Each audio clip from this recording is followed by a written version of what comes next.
Derek Dooley's life was changed forever on Valentine's Day 1953.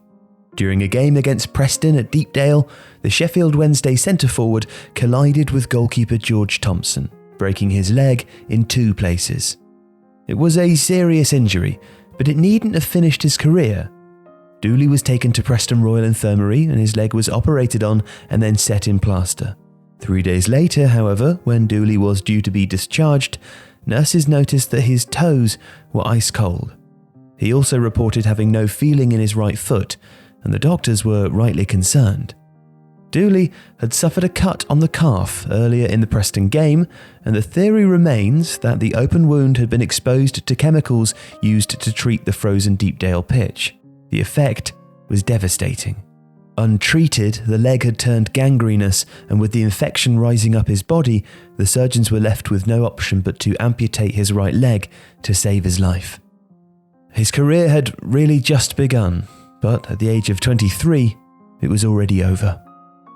Dooley had been born in Sheffield in 1929 into a world of terraced housing, outdoor toilets, and where formative football experiences occurred either on the streets or on the local recreation grounds, with its pitches of ash and cinder. This was not an era of social mobility, and Dooley's choices in life were limited. He was the son of a steel worker. Both of his parents had been factory workers in fact, and most likely he would either follow in their path or make it as a footballer. Now, at first, it was the former. Having left school at 14, he was already working in a hearing aid factory, nursing his sporting ambition on his own time in junior football and later with Sheffield YMCA. At 15, he would catch his first break with amateur side Lincoln City, who were playing in the 3rd Division North. He would play mainly for the club's reserves, but it was still a formative experience. By 16, Dooley was over 6 foot tall, at a time when the male national average was below 5 foot 7 inches. Fully grown, he would reach over 6'3", and that frame, with his speed and size 12 feet, would be toughened by early exposure to a hugely physical form of the game. There was a fair bit of shoe dished out, he would tell Arthur Hopcroft in The Football Man. It taught me how to take care of myself. I had to take a fair bit of boot. I was much younger, you see, and they were trying to intimidate me. And they would help to create a battering ram of a centre-forward. Dooley would spend 2 years with Lincoln before becoming a professional, joining Sheffield Wednesday at 17 in 1947. It would take until October 1951 for him to become a first-team regular, but when he did, it was an opportunity he grasped with a run of form which was barely believable. He scored 46 goals from just 30 games to power Wednesday to the Division 2 title in 1952. The next season, in the First Division, in 52-53, a tally of 16 goals from 24 games had added to a burgeoning reputation and calls for Dooley to be included in the England squad. But then, Deepdale, and, ultimately, tragedy. Dooley's post-injury prospects were bleak. As he himself would remember, I was 23, I'd been married the June before, I had no house, no trade, I was living with my parents. I'd banked a bit of money, but it wasn't much. Not much at all, in fact. The maximum wage at the time of Dooley's injury had been £14 per week. The season before, he'd earned a bonus of just £42 for winning Division 2. This was not an age of the decadent wealthy by any means.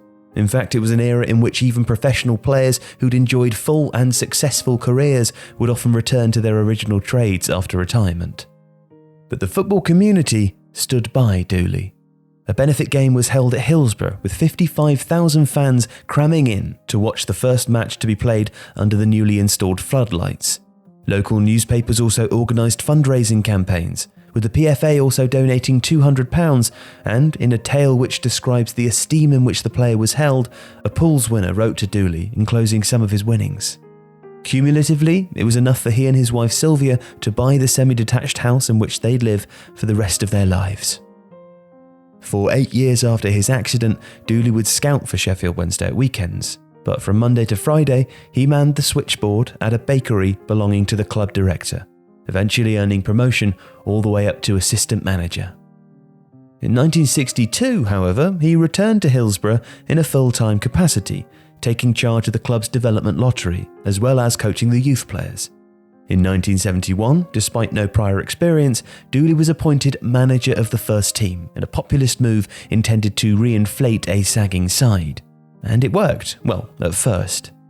Wednesday were, by then, back in the second division, and although Dooley kept them free of relegation in his first year and safe in mid-table for the following two, a downturn in results at the beginning of 73-74 would compel the Wednesday board to act. They sacked Dooley on Christmas Eve, provoking shock and outrage across the city, not least from Dooley himself, who was deeply wounded by what he perceived as a betrayal, and who wouldn't step foot inside Hillsborough again for nearly 20 years. But it would prove another juncture in this highly unusual football career. Dooley briefly left the game behind, taking a PR job with a bookmaker in Leeds, before being offered a return to the sport by an unlikely source. In 1974, Dooley accepted the role of commercial director at Sheffield United. He was highly successful and would rise through the executive structure at Bramall Lane, serving as a director, a managing director, and eventually chief executive. In 1992, as part of United's travelling party for the Sheffield Derby, he would finally return to Hillsborough after 19 years, receiving a standing ovation from all four sides of the ground. In 1999, after retiring from his full-time role, he returned as chairman, and he would be the key voice in the appointment of Bury manager Neil Warnock, who would lead the club to League and FA Cup semi-finals in 2003, a First Division playoff final the same year, and eventually promotion back to the Premier League in 2006. Dooley's administrative career would earn him an MBE in 2003, having already been awarded the Freedom of Sheffield 10 years earlier. He would pass away in March 2008 at the age of 78, leaving his wife, Sylvia, and 2 children.